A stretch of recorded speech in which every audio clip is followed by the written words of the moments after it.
As part of a Halloween-centric episode this week on Hashknife Hangouts, we talk about superstitions and maybe some spookier stories and near misses.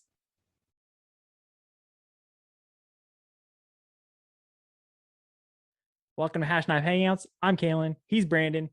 I got a friend here today, and he's going to be hanging out with us for the rest of the day. I'm the dude that makes things run.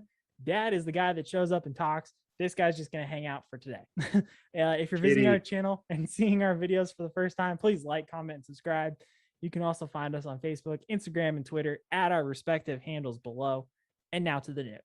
So in conjunction with the spooky season, I thought it would be appropriate to talk, discuss, maybe analyze some of the superstitions one might find if they visited the ranch. Also, if we have time, we can swap some stories and share odd occurrences that have happened in the past. But first, superstitions. So I'll start off with some things that are common. Like we've talked about this before. Horseshoes. What happens with horseshoes on the ranch? Like it's always the right side up, right? Don't let the luck fall out. I have a thing. Yes, I know. I have a thing with names on horses. Dad does not. Oh yeah, I do. Oh, you do? Yeah. Okay, because Oh, I yeah, seem to be the one that's the most upset about names. You're just ultra, weedy because they're accurate almost every time. Yeah, don't throw your hat on a bed. Oh, you actually follow that one? Oh, you damn right I do. Okay. Never worked out really well for my broken body, by the way. Yeah. Well, can you imagine what happened if I hadn't done that? Well, I guess okay. Let me go down this. So while I was prepping some notes, I found some other ones that are common in like the cowboy world and also rodeoing. So I'll name them out there and see if you're familiar with any of them or not. The hat on the bed one, I've never really heard that until actually watching Yellowstone. Whatever. I have scolded you as a little guy. You and your brother, don't throw that hat on that bed. I don't remember. That's because you don't listen. Probably. But the other thing too is like I throw my hat on the bed constantly because I'm coming in from like the field and I'm just like stripping clothes everywhere. Okay. Well, so here's some of the ones. Never cross your boots when you take them off so you won't get tripped up. Never lend out your gear. Your luck will get lost. Yeah. Never let someone wear your hat unless you plan on taking them home. That one's true. Never use the same iron on the same animal more than once. That animal will give you trouble. Okay. Never be a motor mouth around older cowboys. You won't work for that outfit very long. That's just common sense. Yeah. And then when you kill a rattlesnake, cut off the head and bury it. Cut off rattles and keep them for luck, and turn the snake belly up for rain. I'm like, okay, it's interesting. Never heard the belly up for rain. I never cut their heads off. I just take the rattles. Yeah. Take the rattles and let the birds have them. And then the one thing that I said about the rodeo was like, there was something that said don't wear yellow in the ring. Apparently, that's one thing. And then don't have change in your pocket. Otherwise, that's the only prize money you will get. I'm like, oh, that could be. I don't know that one. Yeah. The yellow in there, I don't know about that either. But there's a the wives' tale about wearing red that a bull will take you if you. And I've never experienced that. Yeah. Well, hey, to each his own. Yeah. But let's go back to horse names for a second. you said you are like superstitious, but yeah, what names do you like against? I guess let's start there. Satan is a good one. Yeah, that makes sense. Yeah, God, there's a number of names that sugar, sweetie. Those are all like you babied them and spoiled the crap out of them. Yeah. No, don't do those. Names that will kind of follow, the behavior of what they are. God, Tornado. You wouldn't name a horse Tornado, or Crusher, or things like that. I mean, yeah, they may develop a name similar to that, but if it's if let's say a horse develops a name like, let's say Crusher, because he's just destroying all the other horses around him, but he's a really good, solid horse to ride, he'll develop that name. You don't name him that. That name comes to him, but it's not for the reason you would want it to. because if you're spending that much time with him and he's a good horse, then horses' names will come to you. We don't normally try to, except for registration purposes, for a formal registered type name, you have to do that within 6 months, Right.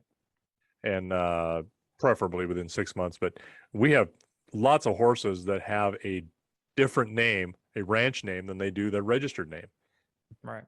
May have a variation of that registered name too. I mean, that can happen too. Well, I was gonna say, you look at like my horse, his registered name is Golden Trapper, right?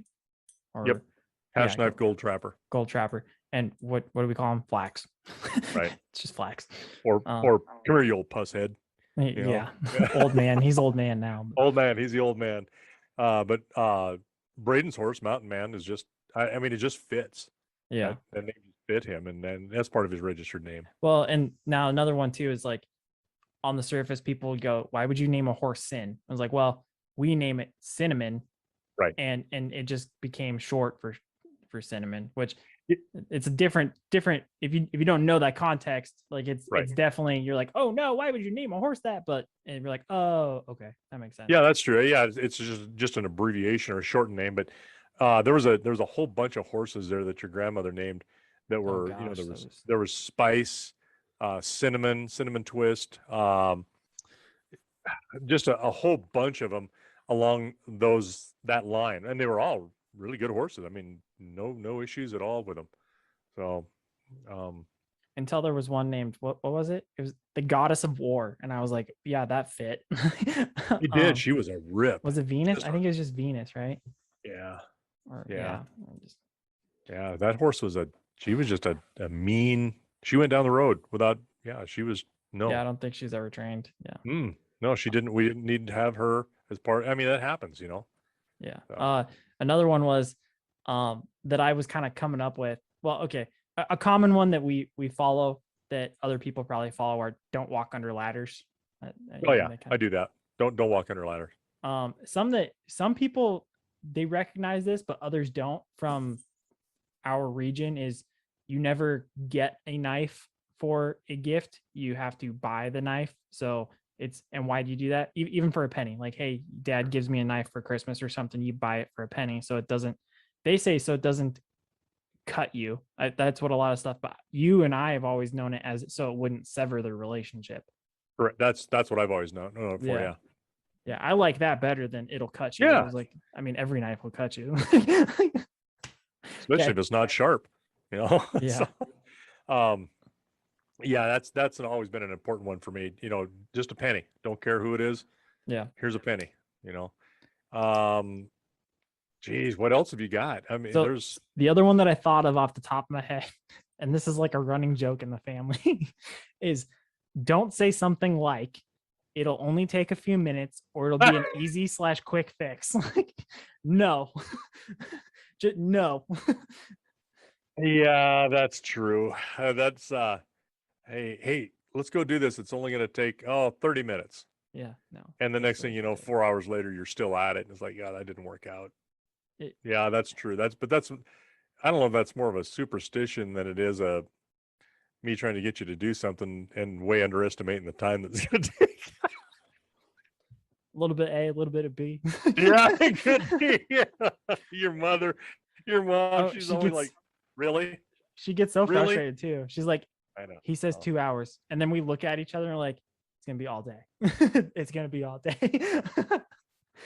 There's a thing that she showed me one time where it was I think it was almost like a Dear Abby or something like that, and the reply was something like, take the unit of measurement and add it up 1 and double it and add +4 or something like that. So like, if you said, it's going to be a minute, it's going to be 2 hours plus 4 minutes or something like, or 4 God. Or 4 something.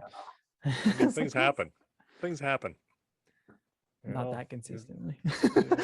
Yeah, that's true. Oh my God. Yeah. There's so many things that you do that you just, we're not going to do that. Don't do it that way. Yeah. I can't. Well, and there were other things too, like superstitions that we don't really recognize. I was thinking black cats. We've had a black cat. Loved that black cat. He was cool.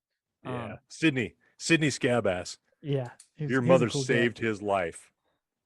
She Literally did. saved him. Some jackass threw him out of a car is what the vet thought, as just a tiny little kitten. And it was consistent with, that kind of a beat up. And neighbor got him, brought him over, and says, "Hey, can you help me?" And so your mom started working on this kitty, and its eyes were swollen shut. And so she started just wiping it down, cleaning it up, and it's going to put some just topical antibiotic on it. Opened its eyes, and all of a sudden it started crying. It's like meowing at her. Like, wow, gal did not want black cats. No. Nope, no, don't even want to be around a black cat. So she brought the cat over and said, "Here, will you take it to the pound? Because I don't even want to be around it." Like, what? So your mom gets a hold of me and said, this is what's going on. And she wants me to take it to the pound. And I'm like, they're just going to euthanize that cat. Don't do it. So your mom saved him, and he died about a year ago. But he was a big old bot. He was big, and he was an odd bugger. He didn't trust many people, but he would talk himself silly when you went outside. He wanted some attention, and then he would come to you. But he was a good cat, good Well, old if cat. you didn't know him either, you would kind of think he was kind of scary too, because he had a good portion of his lip was missing because of that accident, and he had scars all over his face. So missing a tooth, missing a yeah. canine tooth. You would have thought that he was like a resurrected zombie cat or something. He Sometimes did. He looked a little rough. Yeah, you got to admit that he did. Yeah, if he wasn't your cat, you'd be taking a second look at him, going, "What in the world?" Yeah, part of his nose was missing. Another one I was thinking of was like 13s. We don't really recognize 13s as being really a bad number. No, not really. Just a number. Yeah. Some people now, swear by that. Here's where we disagree. You said you don't like hats on the bed and stuff like that, but I put that as like a superstition that I didn't recognize. So okay, I'm gonna have to put that in a different category for Dad. But you're wrong. It's okay. You can be wrong. How about hat downward? That's supposedly. Oh, you got to lay it on its crown. So here's what I saw. It said that's just to preserve the hat. That's how you keep from breaking the brim down. Thank you. So yeah, people were saying, oh, it's like almost like the horseshoe, like when it's upside down, like the luck runs out of the hat. I was like, no, it's so that your brim doesn't get messed up. Because true story, I was at my best friend's wedding this summer, and guess who had to fix some brims because some guys had never worn a cowboy hat before, and they put it on the dash, and we had to reshape the hats. Like, that was fun.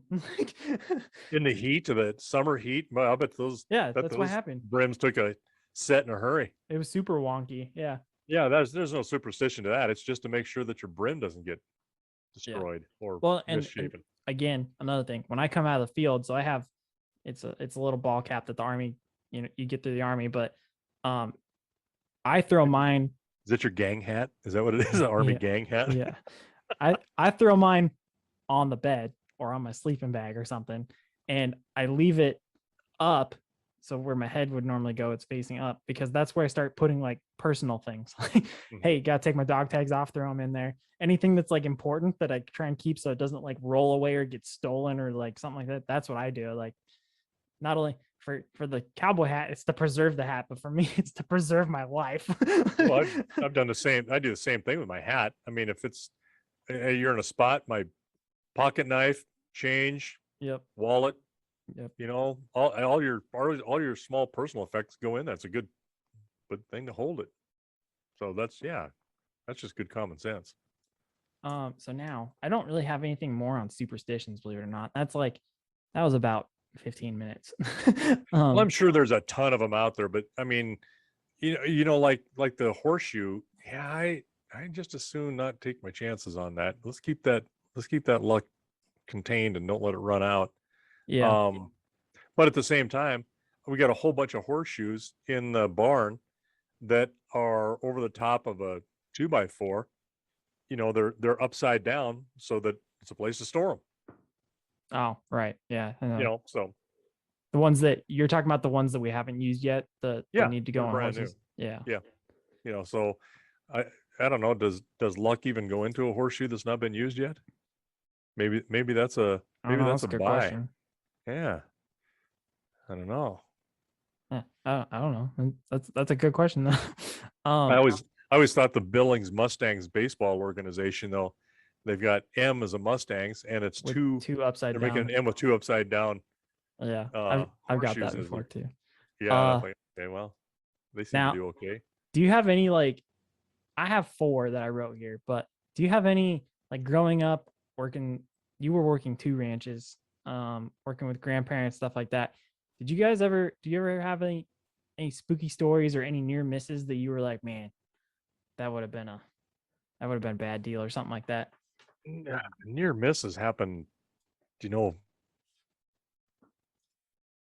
frequently. I mean, that's just something that happens. There's sometimes I'll think and sometimes long forgot about, and something will spur a memory in me, and I'm like, whoo, that was a close one. Yeah, I mean, you know, things like that just happen. I remember we talked about this. I don't know if we did or not. I was 11, 12 years old, probably something like that. Spring, or it was a Christmas vacation, and I was staying with my Grandpa Yates, my mom's dad, and we're feeding cows, and it's just horrendous. It was an ugly, ugly winter, and lots of snow. Wind was blowing, cold, and I'm small and agile, so I'm climbing up on the top of this in front of the stack, and it was stacked with a small square stacker. There were no round bales in those days. It was all small squares, and because we weren't feeding loose hay, so I climb up there, and I've got a pitchfork or a hay hook in my hand, and I'm up there and I'm kicking bales down, and he's grabbing them and throwing them up on the trailer that we're pulling with that pickup. And all of a sudden, I felt things kind of start to move, and the whole front of that come down. And I went forward. And as I come down, I saw my grandpa's face as I'm falling down off of the front of this thing. And I got this in my hand is a hay hook, and I hit the ground like this, and the hook was right here, and my face was right beside it. Like if that had been turned that way, went yeah. through your eye, I was gonna say, could go have to the killed eye. you. You're done. Yeah, at the least you'd have lost an eye over it, but that'd probably been up in your brain. I mean, that's a close one. Yeah, And happened like that fast. One of those things that it happens fast. It's a one of those events when it slows down as it's happening, but you can't react fast enough to stop it. Car wrecks are that way, horse wrecks are that way. Uh, Anything, life threatening potentially, where your brain engages like that, and you have that loss of time and space. And I mean that's happened from time to time with me. yeah. I Everybody has them. So one that I didn't have that loss of time. It actually surprised all of us. Was there's this one time we're going through the ranch or through the woods in the mountains, and and we were hearing the crickety crackety of the trees, because if anybody's been in the mountains where there's like lodgepole pine and stuff, they go like straight up, and they sway constantly, especially because the wind is always A good moving. wind, yeah. And we're just like, okay, creaky cracky, they're just kind of like, and all of a sudden we hear a snap, and my horse like takes off. And the giant tree had landed like 5-6 feet behind us. That's when it was close. That was a close one, and we all like, what is going on? Thought maybe you had done something. Turn around, and here's this big tree laid down right behind you, and your horse is wide-eyed, and it's like, holy crap. It's a good thing he moved on his Yeah. own. Yeah. He just reacted, and you were just along for the ride. It would have crushed you both. Yeah. Yeah, that was a close one. I think that was with Grandpa too, wasn't it? Oh yeah, yep. Your I'm grandpa pretty was sure it with was. us. Grandpa Tex was with us. I think we were going up. I think that was Meat Rack Meadows. Actually, we were headed up to Yeah, and I on was that actually trail. going to talk about that one. Do you want to talk about the grizzly bear that was never there? I think that might have been the same trip. Yeah, It's I think it possible. was. Yeah. Yeah. Well, we made camp, and Dad and I stayed in one tent, and you and your brother in another tent because you were small. He was only 6, 7. You were 8, 9, something like that. Maybe. Is that about right? Maybe a little older. Maybe a little older, a year or two older. Yeah, Okay. 10 11 ish. Oh, Yeah. okay. So he'd have been about 8 or 9. Okay. Yeah, that's probably Yeah. right in there anyway. You guys were small. And so he and I set up a bigger tent, and you guys had the smaller tent, and we just had a really good feed, and we had the food stored way away and the garbage away, and doing everything safe, because that is grizzly bear country. I mean, there's no doubt that's a good area. And I'm just about to sleep, and I hear a noise that it sounds to me like it's a bear. And I'm like, holy crap, Dad, you got a bear. And man, he's out of his up, we couldn't have been in bed 10, 15 minutes. And he bolts up. So I go out, open the tent door, and I grab my pistol. And of course I'm walking out there with a pair of shorts on, and I might have been able to get a pair of boots on or something. And I'm walking out, and I'm with a flashlight, and I'm looking around. I look at you guys first, see if he's over there, and I don't see anything. I told you guys. And I looked all over, went down over to where the food was stored and the garbage was stored. Nothing. I'm like, what the heck? And I'm about half paranoid, but we're surrounded by horses because we picket them out or highline them, and so that if something comes in, we can hear those horses. Those horses will let you know, but they really didn't do much. Like, well, this is odd. So I went back to bed. About 10 minutes later, same thing. And I'm like, Dad, can you hear it? He jumps up and he's listening. I don't hear anything. Me neither. So I went back out one more time. Nothing. And so and keep in mind, like, the light is rapidly failing. It was dusk. No, it's gone. It was dusk when you first went out, because I remember we were peeking out and you could kind of see, low light. And by this time, yeah, you're right. It's absolutely dark. Because it gets dark fast in the mountains. It gets a little bit early and then fast. When that sun goes down, it gets black. And so I'm like, okay, I can't hear. So I'm out there looking around. I'm really making a sweep this time. Nothing. I go back in, I lay down, and I'm just laying there thinking, I want to see if I hear something. And then I hear your grandpa. I'm like, I look over at him. It's like, okay, he's almost going to snore, but not quite. It was him the whole day.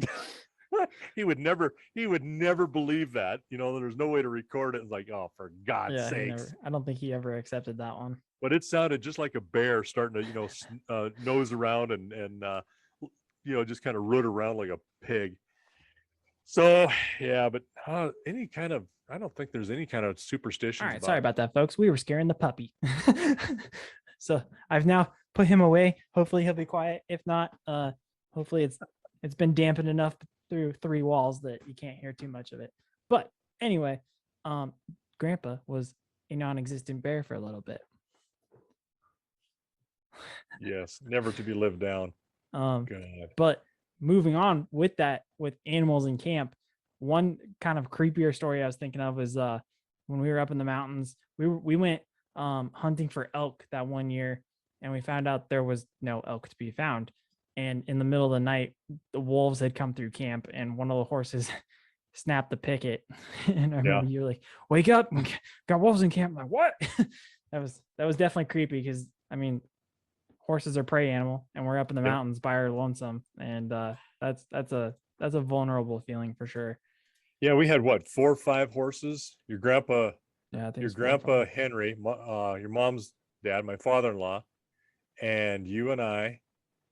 And I don't think Braden was on that trip because he had to be in school.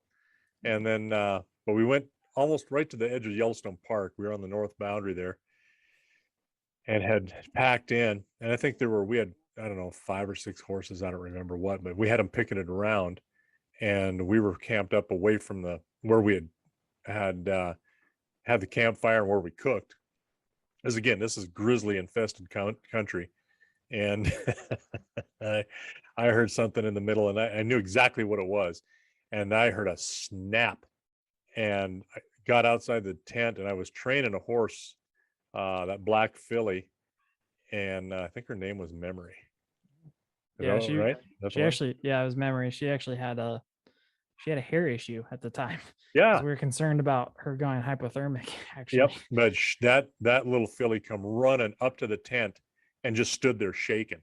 That was kind of remarkable because she could just as easily have just taken off and then we'd had a problem, maybe a dead horse. But yeah, she come running up there, just stood and shook. But we had picket ropes and high lines. I mean, they were tangled up from these horses just trying to get away from these wolves, and right there in our camp, right around our tents. So we spent the next, I don't know, half hour, 45 minutes probably trying to untangle ropes and get high lines back up and get these horses taken care of so they didn't cause any kind of a problem, and we could keep our horses. So yeah, that was a little on the spooky side. It wasn't nothing superstitious, but just kind of a yikes moment.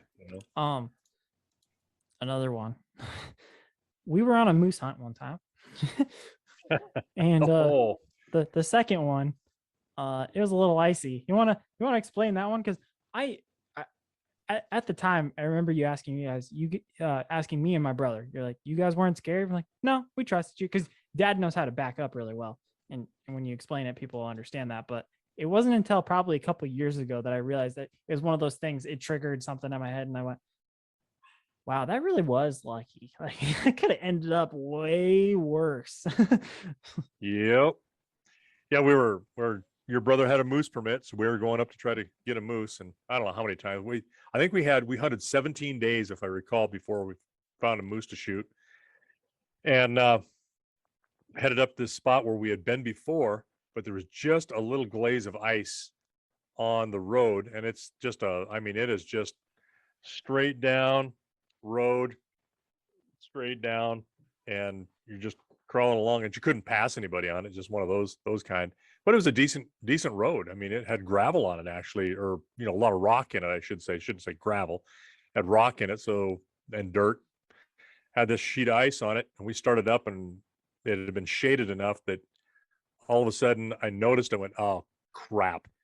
And we're in 4-wheel drive, but that doesn't do anything when you got four horses in the back of this trailer, this gooseneck trailer, and we were going up it, and just did the stall, and I went, hang on guys, and it started moving backwards, and no brakes, no forward, nothing.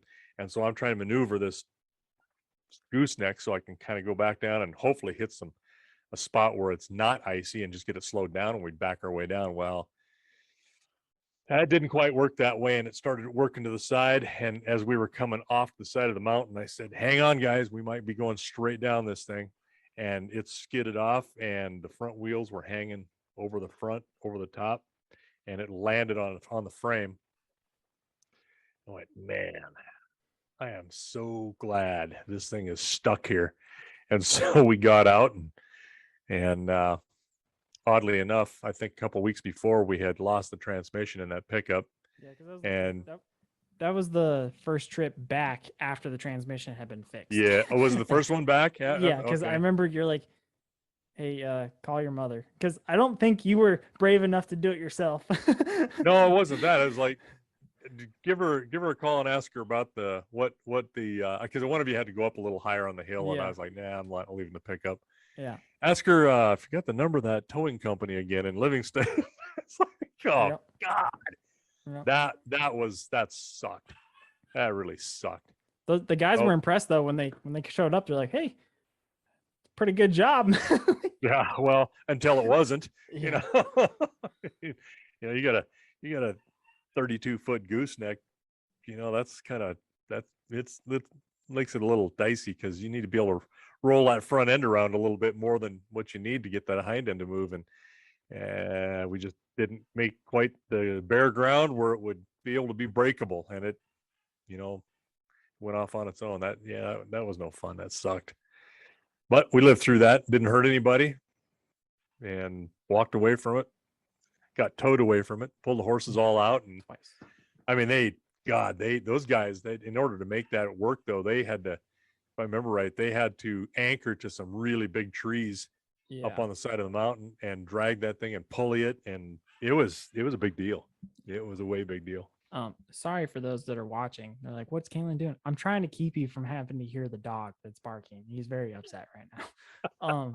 But what they did do is I think they took 2 massive pines, and they essentially made a pulley system. They threw lines on the front end of the pickup, and the tires on the trailer, and they anchored it, and then they just kind of winched it up, and then slowly they got it so it was set on the road, and then you got back in the pickup with us, and we slowly backed our way back down after that. And then we rode. We parked it and we rode the horses back up said hill to try and find a moose. You gotta go, still gotta go hunt. Yeah. Yeah. But no, it was oh God, I can't remember for sure how we were so close to making that dry ground. It was just like heartbreaking. It's like, oh God, all of this, if I could have gotten another like 20 feet or something. It was yeah. Anyway. Yeah, that was kind of a close call. That wasn't a horrible close call, but you traveled a lot in the backcountry as a warden by yourself, numerous times. oh yeah, What were lots of miles. what were some weird or odd or spooky or creepy things that you encountered when you're out there by yourself? Your mind plays tricks on you a little bit, especially when you're not familiar with it. You've got grizzlies around, you got wolves around, all kinds of noises that aren't normal. And you're like, what was that? Did I hear what I thought I heard? Is it bigger than a bread box? Could it eat me? You know what I mean? You have all of these thoughts, and you get about half paranoid. And I don't sleep real well at night up there, that first night or two. But then after that, you're like, okay, now you're kind of used to things, and then you sleep really well. But yeah, the noises, and then when the wind blows a little bit, having a wolf howl and wake you up at 4:30 in the morning when they're just barely starting to get light in the summertime, and then a wolf just cuts loose right behind where your tent is, and your horses, I mean, horses haven't even moved. That's a little unnerving. I mean, that just kind of makes the hair on the back of your neck stand up a little bit.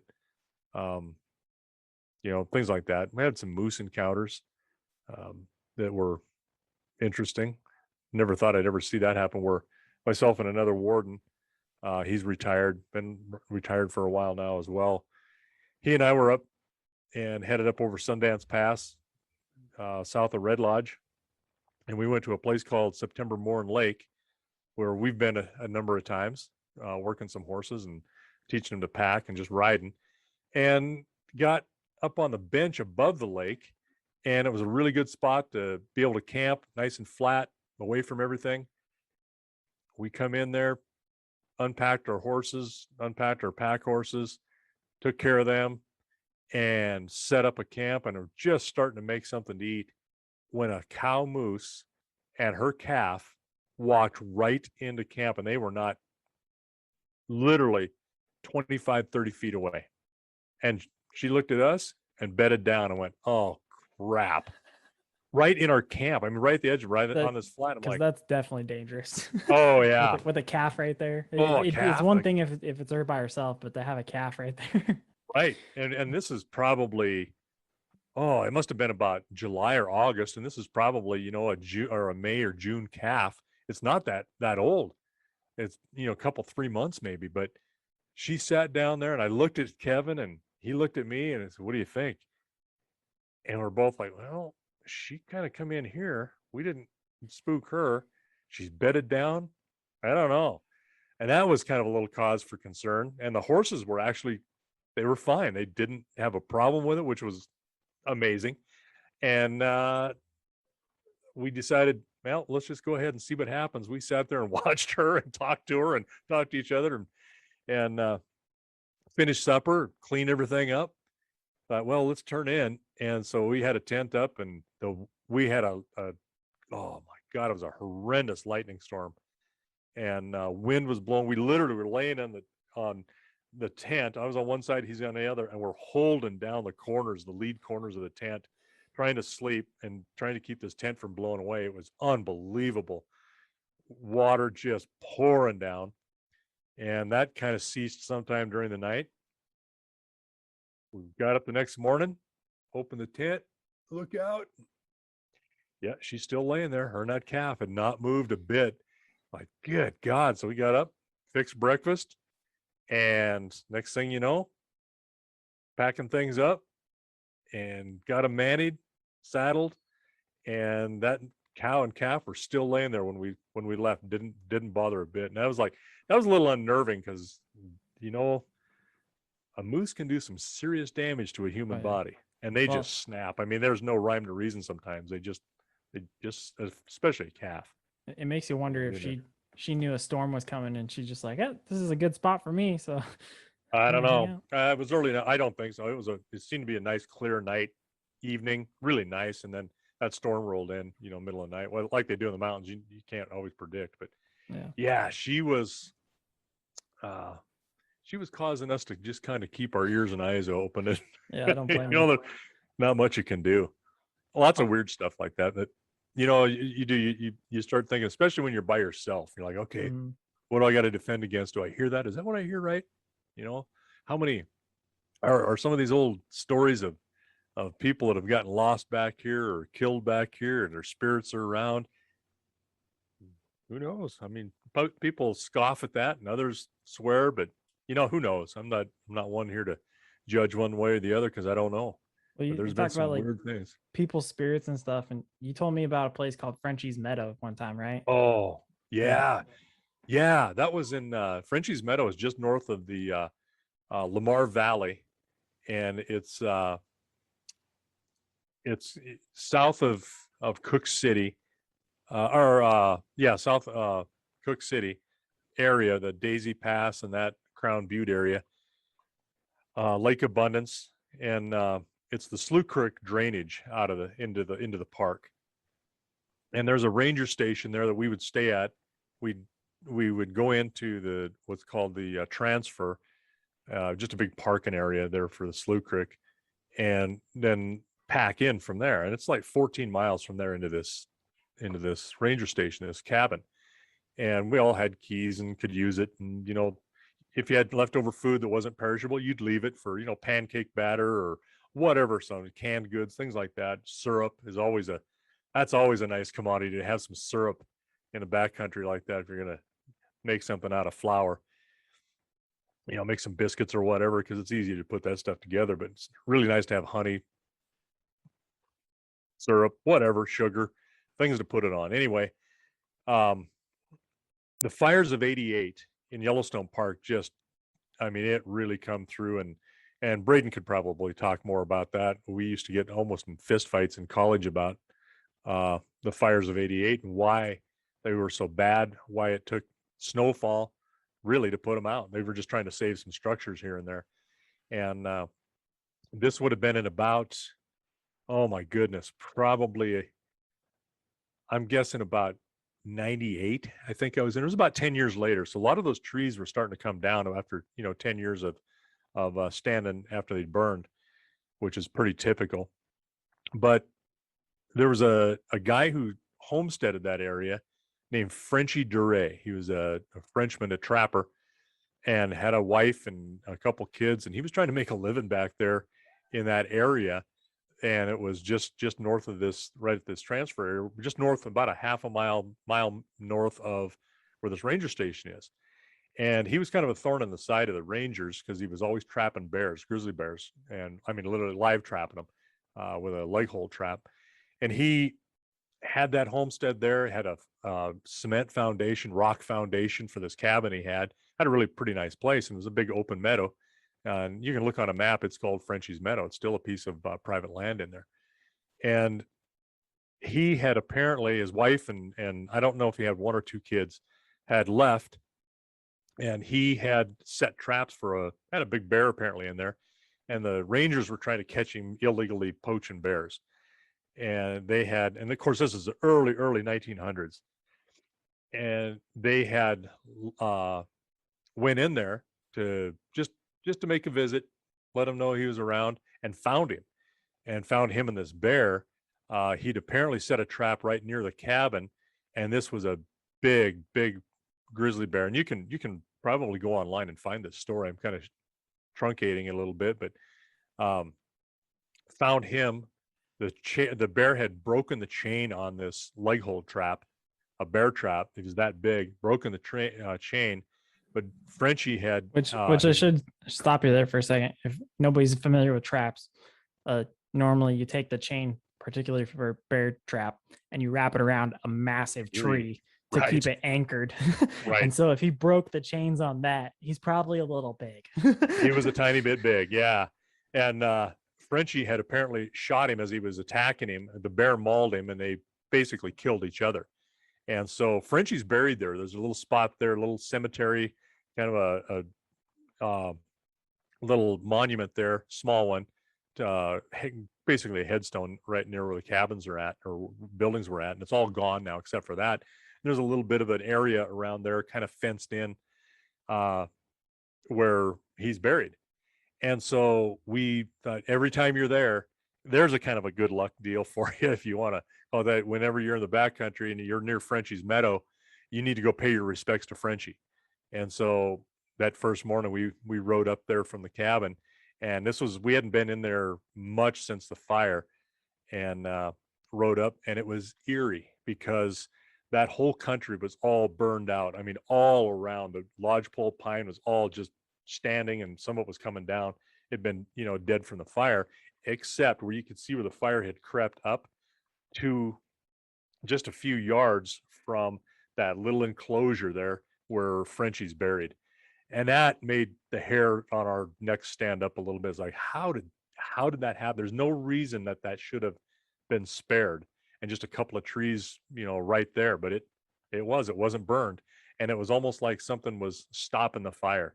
So there's a lot we don't know. A lot of stuff that we're not aware of that's possible. Our minds race, and we probably attribute more to things than what was there, but still, there's no denying that fire stopped short of that by just a few yards, and no way it should have. Yeah. And that kind of brings me to the last one that I actually had. It'll probably be a shorter episode, but I just think of when you ride through burns, burn prairie, trees, whatever it is, if it's been recently burned at all, and I don't know how Braden feels about it because he hikes through that stuff all the time. He's probably like, whatever. But the horses, particularly when I've ridden them through that, they're a little wonky about it because it smells different. Obviously, it smells like ash, and then there's nothing around, and it's almost like you're walking through a graveyard in a sense. That's how I've always kind of felt about it. And I don't know, I think riding horses and going through burns areas like that in general I think that's kind of spooky and creepy. And if you've never experienced it, you probably should. Yeah, it is a little bit. I mean, when you got needles on pine trees, conifers, you can only see so far. You might be able to see, a little bit, especially in some lodgepole, you'll see for a while or see a ways, and maybe see some big boulders or rocks off to the side. But when it's burned like that, and you've just got like toothpicks standing up everywhere, and yeah, you got some of them are black, some of them are black on one side where the weather has not hit it and kind of cleaned it off, depending on how old it is. If it hasn't like started to come down yet, you can see a ways in there, and it is different. And the horses, you can tell they're like, what? Because they see things, but I think what they see of the perspective is things are moving. It's not that they are moving through it. And I think that's especially, younger horses that haven't done that before will kind of respond that way. So I've been on some older horses like that, like your brother. Yeah, we're just going through this. So. Well, that is all I got for this episode. We'll probably have a longer one next week, but that's all I got for spooky, superstitious stuff. But I figured it would be really good for the Halloween time. We haven't done anything for Halloween, and this will actually air on Halloween. So why not? Let's do it. So, well, there's there's always some stories that are told that the neighbor down here, I'll just end with this one. He was asking me because they moved in about 20 years ago. And he said, is there anybody that was like an old cowboy that around here? A couple kids, anything happened to him? And I'm like, well, this road that goes past your place here, there was a guy that was killed in that. A wagon ran away, or team ran away and killed him, turned the wagon over and it killed him there. But, kind of sure tail relative of ours. And I said, but as far as the kids, I don't recall anything like that. And he said, well, my wife wakes up sometimes and there's a guy standing over the bed with some flowers in his hand, standing there to give them to her. And he's dressed in a hat and, he says, he's just kind of an old cowboy. And then sometimes she has a boy and a girl approaching her. and she'll wake up in the middle of the night and it's like, well, Yeah, it's a little creepy. a little spooky. You never can tell. I don't know of anything, but some people are perceptive like that somewhere. I'm not going to say that they don't see what they say. Heck, I don't know. Yeah. But there's sometimes that you wake up in the middle of the night and you go, ooh, that's weird. I mean, I think everybody probably experiences that. What it is, I don't know. I think, again, maybe we attribute to things that we shouldn't. So I got a grandpuppy growling at me. I think she's hungry. Dinner time, man. It's dinner time. It's time for her to get paid. Yeah, it is 5:30. It is time for her to eat. So I guess with that, we'll thank everybody for sticking with us in our... Ooh, what was that? Having the dog. Anyway, we thank you till you're better paid.